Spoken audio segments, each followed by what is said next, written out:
YouTube, what's up, man? It's your boy Richardson from Minimum Wage to Millionaire. If you're new here, welcome. If you've been here, welcome back. So let's get straight to it. You read the title, right? Why I don't believe in giving a 2-week notice. Let's go straight to it. I don't believe in giving a 2-week notice, mainly because my mindset is that if you're already thinking or plotting on leaving the job, I don't believe a 2-week notice really changes things. At least that's beneficial to you, the employee. And throughout this video, I'll kind of explain even further in that. So what do I mean by that?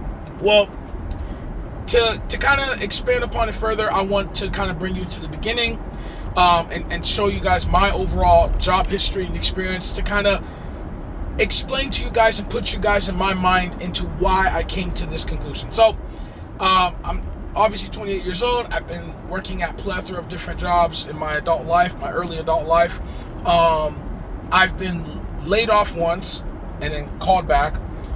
It's actually the current job that I work at now. They called me back many years ago. That was during the COVID. I've been let go. I've been fired, primarily through attendance, not necessarily performance, but I guess you could say attendance was performance, and that was during my earlier careers. You know, when you're in your when you get your first job or first or two jobs in your late teens, you don't really care. You're just whatever, I'm young, I got time. Big regrets, big mistakes, but you live and you learn. There's times where I left the job by giving a 2-week notice, and there's times where I left the job where I pretty much quit on the spot. And then there was times where I'm ashamed to say this, but there's time I literally walked out the job, and it wasn't necessarily that the job did anything wrong. I just wasn't comfortable with the job anymore. So to contextualize my viewpoint before I actually go along and say it, I've been on all over the spectrum. So I know exactly where my experiences in regards to me, my job history, and pretty much what ended the relationship of me and the employer at that time. So I know exactly, I'm speaking from experience and anecdotal, thoughts. But why I don't believe in giving a 2-week notice is really from the simple fact that in most cases, your employment, the contract that you and your employer has is an at-will contract. And generally what it means, at-will contract, in most states and in most employers, it means that the employer can terminate you, aka lay you off or fire you, for any reason. Obviously, they can't fire you based on things that impede on federal law or state laws. So things like they can't fire you in terms of retaliation. Like, let's say you reported a problem and then they fire you. They can't do that. At least they're not supposed to. They get big trouble. They can't discriminate you against, of course, I think it's sex, gender, race, disability stat, et cetera, right? They can't fire you. But anything really outside of that, most jobs could just fire you for that. But what a lot of employees fail to understand, or maybe they do understand, but I guess I could try to articulate, the consensus, is that there are some employees that don't understand that goes both ways, meaning you, for whatever reason, could terminate your employment at any time. And usually when people talk about terminating their employment at any time, I don't want to paint a broad brush and make broad assumptions and say that, they must be very vindictive or bitter or angry about something, because I don't think it's always necessarily that. But a lot of the videos where you hear people saying, I'm not giving 2-week notice, it kind of comes, it's like a bad breakup. It's like, you love, obviously I'm a man, right? So you love that girl, and you speak highly of her. Obviously you're in love with her, you think she's and then the moment you break up, or whether it's you break up with her, she breaks up with you, she cheats on you, whatever, and then you kind of only see the flaws in her, right? You're like, all the good memories are gone, she's just this monster, irredeemable monster. A lot of these videos that talk about not giving 2-week notice, they kind of go down that path where it's like, okay, everything is good, you sing its praises, then it no longer works out, and then it's 100% bad across the board. And that's fine for you to express that, and if that's how you feel, I think you should express how you feel. But don't let that, I guess there's no other better word of saying bitterness, don't let that bitterness kind of shape the whole experience in that light, right? So what I mean by not giving an employer a 2-week notice, I mean it more from an objective and also from the perspective of, opportunity, right? Because there's times where people feel like, hey, like let's say they're presented a new career opportunity, or a new job, whether it's a career that they're already in or a new career, whatever. There's people that will almost hold themselves back because they're like, man, I don't want to leave this job, or if I do leave this job, I want to make sure that I don't only just give a 2-week notice, but I give as much notice as I can to essentially train the replacement, so then my employer is pretty much good. Like they're not lacking. I don't think there's anything inherently wrong with that, and I think if deep down in your heart that's how you feel like you want to do that, that's perfectly fine. And again, ultimately, it is a courtesy. You are more than within your right to do that if you choose to do that. But why I don't typically do that is I think it's like when you see an opportunity present itself, because opportunities don't last forever, and opportunity, the window of opportunity is not always granted to you. So sometimes you might be like, okay, let me go help out the old employer, but you almost, metaphorically shoot yourself in the foot because you're thinking, okay, well, I'm okay, I'm good. I'm going to take care of my old employer, instead of just seizing that moment there. And then maybe sometimes when you're like, okay, now that I got the 2 weeks or 3-week notice or whatever notice, now I could jump on this opportunity. That opportunity might not be there, right? And it's especially more evident when the job market is very competitive. I would argue the job market is definitely not in the favor of the employees. Not like a few years ago where everyone was quiet quitting and everyone was just leaving and stuff like that. Now, these days it's like you could go weeks, months without a job, right? So when you see an opportunity, don't just wait. Pull the trigger and just pretty much take advantage of it, right? Now, I think I talked about quiet quitting in a video a couple months back. I think it was the Layoff video, addressing quiet quitting or leaving in regards to like not putting a notice, but leaving like with like saltiness or pettiness or anything like that. I mentioned in that video, I don't support or I don't believe that. So if you are going to leave without putting 2-week notice, like I would, going forward, unless I'm contractually obligated to give a further notice. Like I know some jobs, like if you're an executive at a Fortune 500 company, you can't just leave on a dime, right? There's contracts that says, hey, you gotta phase out of this position. You can't just leave, right? And of course, if you don't abide by the contracts, they could, you may be sued. You may be liable and you may have to face, civil charges and stuff like that, or deal with that civilly.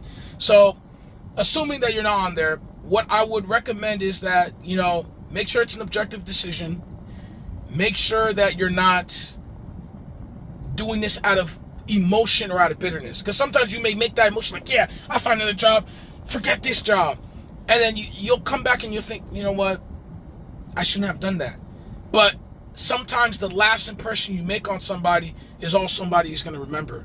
And even if you come back more calm, more relaxed, more focused, and more objective thinking, it may be already too late. And sometimes by leaving, kind of bitter or whatever, you may shoot yourself in the foot for future opportunities beyond the next job. Because maybe, one of your coworkers leaves and starts their own business, and they're like, wow, I remember when I used to work with Richardson. Richardson was very great. He had the skills, he had everything.